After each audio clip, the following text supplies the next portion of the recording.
بے زبان کو جب وہ زبان دیتا ہے، بے زبان کو جب وہ زبان دیتا ہے، پڑھنے کو پھر وہ قرآن دیتا ہے، بخشنے پر آتا ہے امت کے گناہوں کو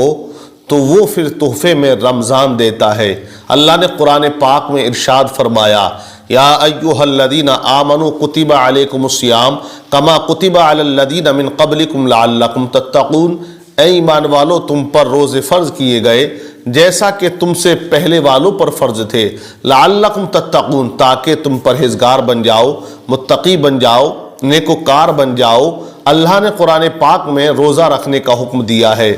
اللہ نے ہم پر روزہ فرض کیوں کیا؟ اس کا ریزن اللہ نے بیان کیا، لعلکم تتقون تاکہ تم پرہیزگار متقی بن جاؤ۔ اب سوال یہاں یہ پیدا ہوتا ہے، جب اللہ نے ہمیں روزہ رکھنے کا حکم دیا تو اللہ نے یہ کیوں فرمایا، اے ایمان والو تم پر روزے فرض کیے گئے جیسا کہ تم سے پہلے والوں پر کیے گئے تھے؟ تو پہلے کے لوگوں کا ذکر اللہ نے یہاں فرمایا، لیکن اللہ تبارک و تعالیٰ نے جب ہمیں نماز کا حکم دیا تو اللہ نے نہیں فرمایا کہ اے ایمان والو تم پر نماز فرض ہے جیسا کہ تم سے پہلے والوں پر تھی، نہیں فرمایا۔ اللہ حکم دیتا ہے اقیم الصلاۃ، نماز قائم کرو۔ کہیں اللہ نماز کے بارے میں ارشاد فرماتا ہے، یا ایھا الذین آمنوا استعینوا بالصبر والصلاۃ، اے ایمان والو نماز سے اور صبر سے مدد طلب کرو۔ کہیں اللہ نماز کے بارے میں فرماتا ہے، ان الصلاۃ تنہی عن الفحشاء والمنکر، بے شک نماز بے حیائی اور بری باتوں سے روکتی ہے۔ نماز کے وقت کے بیان کو اللہ تعالیٰ فرماتا ہے، ان الصلاۃ کانت علی المؤمنین کتابا موقوتا، بے شک نماز مومنوں پر ایک وقت مقررہ پر رکھی گئی ہے۔ اللہ نے اور بھی نماز کا جب حکم دیا تو اللہ فرماتا ہے، حافظوا علی الصلوات والصلاۃ الوسطیٰ، کہ حفاظت کرو نماز کی، خاص کر بیچ والی جسے نماز عصر کہا جاتا ہے، اس کی حفاظت کیا کرو۔ اللہ نے اور بھی مقامات پہ نماز کا حکم دیا۔ قرآن پاک میں غالباً 700 مرتبہ نماز کا حکم اور نماز کے بارے میں اللہ تبارک و تعالیٰ نے فرمایا ہے، لیکن کہیں نہیں فرمایا کہ اے ایمان والو تم پر نماز فرض ہے جیسے کہ تم سے پہلے والوں پر ہے، نہیں فرمایا، بلکہ اللہ نے حکم دے دیا۔ اللہ نے نماز کی جو شان ہے وہ بیان کی ہے، اللہ نے اس کے مقام کو بیان کیا ہے۔ نماز بے حیائی سے روکتی ہے، بری باتوں سے روکتی ہے۔ اللہ نے نماز کی فضیلت کے بارے میں بے شمار اللہ تبارک و تعالیٰ نے ذکر فرمایا۔ جب اللہ حج کا حکم دیتا ہے تو اللہ فرماتا ہے، وَلِلَّهِ عَلَى النَّاسِ حِجُّ الْبَيْتِ مَنِ اسْتَطَاعَ إِلَيْهِ سَبِيلًا، کہ اللہ کے لیے لوگوں پر اس گھر کا حج کرنا فرض ہے جو استطاعت رکھتا ہو وہاں جانے کی، جو قوت رکھتا ہو، جو طاقت رکھتا ہو۔ اللہ نے حج کے بارے میں اور دوسرے مقام پہ ارشاد فرمایا، وَأَتِمُّوا الْحَجَّ وَالْعُمْرَةَ، کہ حج اور عمرہ ادا کرو۔ مطلب یہ ہے کہ جب حج کا حکم دیا تو یہ نہیں فرمایا کہ اے ایمان والو تم پر حج فرض ہے جیسا کہ تم سے پہلے والوں پر تھا، نہیں، اللہ نے حج کا حکم دے دیا۔ زکوٰۃ کا حکم دیا، اللہ فرماتا ہے وَآتُوا الزَّکاۃَ، زکوٰۃ ادا کرو، لیکن یہ نہیں کہا کہ جیسے کہ پہلے والوں پر زکوٰۃ تھی تم پر بھی ہے، نہیں کہا۔ اللہ نے ہمیں جہاد کا حکم دیا، اللہ نے ہمیں سخاوت کرنے کا حکم دیا، اللہ نے اپنے نفس سے جہاد کرنے کا حکم دیا، اپنے نفس سے لڑنے کا حکم دیا، لیکن یہ نہیں فرمایا کہیں پر بھی کہ جیسا کہ پہلے والوں پر تھا۔ لیکن معاملہ یہاں یہ ہے، جب اللہ نے روزے کا حکم دیا تو اللہ فرماتا ہے کہ اے ایمان والو تم پر روزے فرض کیے گئے جیسا کہ تم سے پہلے والوں پر فرض تھے۔ میں نے سوال کیا عالم تصور میں، اے میرے پروردگار جب تو نے ہمیں نماز کا حکم دیا فرمایا اقیم الصلاۃ، ہم نے مان لیا، تو نے حج کا حکم دیا فرمایا وَأَتِمُّوا الْحَجَّ وَالْعُمْرَةَ، ہم نے مان لیا، جب تو نے زکوٰۃ کا حکم دیا فرمایا وَآتُوا الزَّکاۃَ، ہم نے مان لیا۔ اگر تو روزے کے بارے میں فرماتا اے ایمان والو تم پر روزے فرض کیے گئے تو ہم مان لیتے، لیکن مولا یہاں یہ قید کیوں لگائی ہے کہ پہلے والوں کا ذکر کیوں کیا گیا ہے، پہلے والوں کی یہاں مثال کیوں دی گئی ہے؟ تو حضرات آپ کو آواز آئے گی بارگاہ رب سے، اے لوگو دنیا کے اندر تم روزے کو دوسری عبادتوں کی طرح مت سمجھ لینا، روزے کو نماز جیسی عبادت مت سمجھنا، روزے کو زکوٰۃ جیسی عبادت مت سمجھنا، روزے کو حج جیسی عبادت مت سمجھنا، کیونکہ دوسرے جو عمل ہے ان کا تعلق کہیں نہ کہیں دکھاوے سے ضرور ہوتا ہے، یعنی کہ سماج سے ہوتا ہے۔ مطلب یہ ہے کہ وہ عبادت تو اللہ کی ہے، لیکن نماز جب بندہ پڑھتا ہے تو دکھائی دیتا ہے، جب بندہ زکوٰۃ دیتا ہے چاہے وہ خفیہ طریقے سے دے رہا، لیکن جسے دیتا ہے اسے تو پتہ ہوتا ہے زکوٰۃ دے رہا ہے، جب بندہ حج کرتا ہے تو دکھائی دیتا ہے۔ وہ عمل جو دکھائی دیا کرتے ہیں ان کے بارے میں اللہ نے فرمایا ان